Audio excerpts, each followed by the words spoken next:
ሰላም ጤና ይስጥልን። ሰበር መረጃዎችን ይዘን ቀርበናል። መላው ዓለም በከፍተኛ ስጋት እየተከታተለው ያለው የመካከለኛው ምስራቅ ውጥረት አዲስ ምዕራፍ ላይ ደርሷል። ፕሬዝዳንት ዶናልድ ትራምፕ የኢራን ግብ አሳክተናል፣ ጦርነቱን ልናቆም ነው ሲሉ በድንገት ተናገሩ። በሌላ በኩል ይባስ ብሎ ክቡራን አድማጮች የኢራን ባለስቲክ ሚሳኤሎች የአሜሪካን የጦር ሰፈር ኢላማ አድርገው ተተኩሷል። በዝርዝሩ የማስደምጣችሁናል። እንዲሁም በእስራኤል የሚገኙ በሺዎች የሚቆጠሩ ኢትዮጵያውያን ላይ የመባረር ትዕዛዝ ወጥቷል። እጅግ መደመጥ ያለበት መረጃ ነው። በቆይታችሁ ታደምጣላችሁ። በማስከተል ፔንታጎን ወደ ኢራን እግረኛ ጦር ለማስገባት ሚስጥራዊ እቅድ አውጥቷል። በሰዓቱ ይደመጣል። ክቡራን የዩቱብ ቻናል ቤተሰቦች እነዚህና ሌሎች የተሰሙ ዝርዝር መረጃዎችን ይዘናል። ቪዲዮን ላይክ በማድረግ ጀምሩ። በሰዓቱ የሚወጡ አዲስ መረጃ በፍጥነት ወደ እርስዎ እንዲደርሰው የዩቱብ ቻናሌ ሰብስክራይብ በማድረግ የደውል ምልክቷ መጫናት ዘንጉ። እስከ መጨረሻ አብራችሁን ቆዩ። ወደ ዝርዝር መረጃው አልፋለሁ። አብረን እንከታተለው። በቅድሚያም የዶናልድ ትራምፕ ድንገተኛ መግለጫና የሆርሙዝ ወሽመጥ እጣ ፋንታ። የአሜሪካው ፕሬዝዳንት ዶናልድ ትራምፕ በመካከለኛው ምስራቅ ኢራን ላይ በተከፈተው ወታደራዊ ዘመቻ የተቀመጡ ታላላቅ ግቦችን ለማሳካት እጅግ በመቃረባችን ሲሉ ተደምጠዋል። ፕሬዝዳንቱ ይህን ግዙፍ ግጭት ለማቀጣጠልና ስምሪቱን ለማስቆም እያሰብን ነው ሲሉ በይፋ ተናግረዋል። ትራምፕ ትሩዝ ሶሻል በተባለው ማህበራዊ ገጻቸው ባሰፈሩ ጽሑፍ ግባችንን ለማሳካት በጣም እየተቃረብን በመሆኑ ሽብርተኛውን የኢራን አገዛዝ በተመለከተ በመካከለኛው ምስራቅ የምናደርገው ታላቅ ወታደራዊ ጥረት ለማቆም እያሰብን ነው ብለዋል። ይሁን እንጂ ኢራን የዘጋችውን የሆርሙዝ ወሽመጥን በተመለከተ ትራምፕ ጠንከር ያለ አቋምን አንጸባርቋል። ይህ ወሳኝ የባህር መተላለፊያ መስመር ሊጠበቅና ቁጥጥር ሊደረግበት የሚገባ መስመር በሚጠቀሙበት ሌሎች ሀገራት እንጂ በአሜሪካ አይደለም ሲሉ ኃላፊነቱን አሳልፈው ሰጥተዋል። አሜሪካ ወሽመጡን እንደማትጠቀምበት የገለጹት ትራምፕ እርዳታ ለሚጠይቁ አገራት ግን ድጋፍ እንደሚያደርጉ አመልክተዋል። ነገር ግን አንዴ የኢራን ስጋት ከተወገደ በኋላ ግን ወሽመጡን መጠበቅ አስፈላጊ አይሆንም፣ ሌሎች ሀገራት ቀላል ወታደራዊ ዘመቻ ይሆንላቸዋል ሲሉም ጽፈዋል። ፕሬዝዳንቱ ኢራን ላይ ለተከፈተው ዘመቻ 5 ዋና ዋና ዓላማዎችን አስቀምጠው ነበር። እነሱም የኢራን የሚሳኤል አቅም ማስወንጨፊያዎችና ተያያዥ መሠረተ ልማቶችን በጠቅላላ ሙሉ በሙሉ ማዳከም፣ የአገሪቱ የመከላከያ ኢንዱስትሪ ማዕከላት ከጥቅም ውጪ ማድረግ፣ የአገሪቱ የባህር የአየር ኃይልና የጸረ አውሮፕላን መከላከያዎችን መደምሰስ፣ ኢራን ፈጽሞ ወደ ኒውክሌር አቅም እንዳትቀርብ ማድረግና አድርጋ ከተገኘችም አሜሪካ በፍጥነትና በኃይል ምላሽ መስጠት የምትችልበት ደረጃ ላይ እንድትሆን ማድረግ፣ እንደ እስራኤል፣ ሳውዲ አረቢያ፣ ኳታር፣ የተባበሩት አረብ ኤሚሬቶች፣ ባህሬን፣ ኩዌትና ሌሎች የቀጠናው አሜሪካ አጋሮችን በከፍተኛ ደረጃ መጠበቅ የሚሉ ናቸው። እንደ እስራኤል፣ ሳውዲ አረቢያ፣ ኳታር፣ የተባበሩት አረብ ኤሚሬቶች፣ ባህሬን፣ ኩዌትና ሌሎች የቀጠናው አሜሪካ አጋሮችን በከፍተኛ ደረጃ መጠበቅ የሚሉት ይገኙበታል። ዘገባው የኢቢሲ ነው። በሌላ ዜና በዲያጎ ጋርሺያ የጦር ሰፈር ላይ የተሰነዘረው የሚሳኤል ናዳ ዓለም ያስደነገጠ ሌላ መረጃ ደግሞ ኢራን በዲያጎ ጋርሺያ በሚገኘው የአሜሪካና የዩናይትድ ኪንግደም የጋራ የጦር ሰፈር ላይ 2 መካከለኛ ርቀት ተወንጫፊ ባሊስቲክ ሚሳኤሎችን መተኮሷ ተሰምቷል። ምንም እንኳን ዎል ስትሪት ጆርናል እንደዘገበው ሚሳኤሎቹ በህንድ ውቅያኖስ ላይ በማረፋቸው ጦር ሰፈሩን ባይመቱም የጥቃቱ መጀመሪያ ግን ከፍተኛ ስጋት ፈጥሯል። ሲኤንኤን በበኩሉ ሚሳኤሎቹ የተኮሱት በአካባቢው ሰዓት አቆጣጠር አርብ ንጋት ላይ መሆኑን ከአሜሪካ ባለሥልጣናት መስማቱን ዘግቧል። ከኢራን እስከ ዲያጎ ጋርሺያ ያለው ርቀት 3800 ኪሎ ሜትር ርቀት ገደማም ሲሆን ይህ ጥቃት የኢራን የቀድሞ መሪዎች አስቀምጦት የነበረውን የ2000 ኪሎ ሜትር የሚሳኤል ርቀት ገደብ የጣሰ ነው።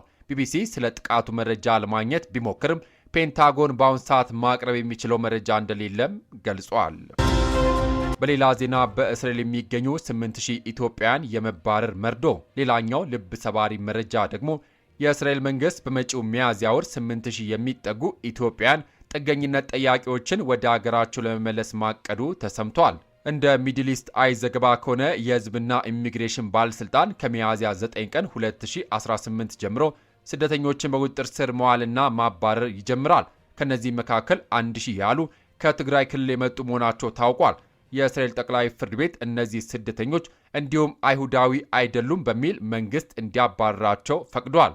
በአሁኑ ወቅትም እስራኤል ውስጥ 72000 ገደማ ጥገኝነት ጠያቂዎች የሚገኙም ሲሆን ከነዚህም ውስጥ 57% የሚሆኑት በደህንነት ውስጥ እንደሚኖሩ የአስፋ ድርጅት መረጃ ያመለክታል።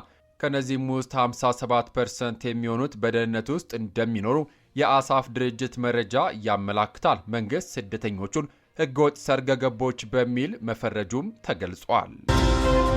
በሌላ ዜና የፔንታጎን የእግረኛ ጦር ስምሪት ምስጢራዊ እቅድ የአሜሪካ መከላከያ መስሪያ ቤት ፔንታጎን ከፍተኛ ባለስልጣናት የአገሪቱ እግረኛ ጦር ኢራን ውስጥ የሚሰማራበትን ዝርዝር እቅድ ማዘጋጀታቸውን ሲቢኤስ ኒውስ ዘግቧል። በሺዎች የሚቆጠሩ የአሜሪካ ወታደሮችና 3 ተጨማሪ የጦር መርከቦች በመካከለኛው ምስራቅ የተሰማሩ መሆኑን የዜና ወኪሉ ኤፒና ሮይተርስ አመልክቷል። ከፍተኛ የአሜሪካ የጦር አዛዦች ኢራን ውስጥ እግረኛ ወታደሮችን የማሰማራትን አማራጭ በተመለከተ ዝግጅት ለማድረግ ጥያቄን አቅርበዋል። ፕሬዚዳንት ትራምፕ ሐሙስ ዕለት በዋይት ሀውስ ከጋዜጠኞች ጋር በነበራቸው ቆይታ ወታደሮችን ወደየትም አላሰማራም ቢሉም ወደ መካከለኛው ምስራቅ የሚላኩ 3 ተጨማሪ የባህር ላይ ጥቃት ፈጻሚ የጦር መርከቦችና 2500 ወታደሮች መሆናቸው ታውቋል። እነዚህ ወታደሮች ወደፊት ሊከናወን በሚችል ዘመቻ ላይ እገዛ ያደርጋሉ ተብሎ እንደሚጠበቅም የሮይተርስ ዘገባ ያሳያል። ዘገባው የቢቢሲ ነው። በሌላ ዜና አሜሪካ ጦርነቱን ለማቆም የተዘጋጀች አትመስልም ሲሉ የኢራን የውጭ ጉዳይ ሚኒስትር ተናገሩ። ፕሬዚዳንት ትራምፕ በኢራን ላይ የሚካሄደው ዘመቻ ለማጠናቀቅ እያሰቡ መሆናቸውን መናገሩን ተከትሎ የኢራን የውጭ ጉዳይ ሚኒስትር ግን ለዚህ የተዘጋጀች አትመስልም ብለዋል። የውጭ ጉዳይ ሚኒስትሩ አባስ አራጊች ይህ ጦርነት በኢራን ላይ የተጫነ መሆኑን በመጥቀስ ጦርነቱ ሙሉ በሙሉ የሚያስቆም የትኛውንም ተነሳሽነት እንደማትቀበለው ተናግሯል። ሚኒስትሩ ኪዶ ለተባለው የጃፓን መገናኛ ብዙሃን እንደተናገሩት ኢራን ጦርነቱን ለማስቆም የሚቀርቡ ሀሳቦችን ለመስማማት እናም ለማጤን ዝግጁ ናትም ብሏል። ነገር ግን ምንም እንኳን አንዳንድ ሀገራት በመካከለኛው ምስራቅ ለተከሰተው ጦርነት መፍትሄ እየፈለጉ ቢሆንም አሜሪካ ግን ጠብጫሪነቷን ለመተው የተዘጋጀች አትመስልም ሲሉ ተናግሯል። አራጊች ጨምረውም ኢራን የምትፈልገው ተኩስ ማቆም ሳይሆን የተሟላ ሁሉን አቀፍና ዘላቂ ጦርነት ማቆም ስምምነት መሆኑን አሳውቋል። የውጭ ጉዳይ ሚኒስትሩ ከጃፓኑ መገናኛ ብዙሃን ጋር ያደረጉት ቃለ ምልልስ በቴሌግራም አካውንታቸው ላይ ያጋሩም ሲሆን ከኢራን መንግስት የፕሮፓጋንዳ ተቋም ግንኙነት ያለው ሜርስ የዜና ወኪል የቃለ ምልልሱ ጽሑፍ ግልባጭ አትሞታል። በሌላ ዜና አሜሪካ በኢራን ነዳጅ ላይ የጣለችው ማዕቀብ በጊዜያዊነት አነሳ።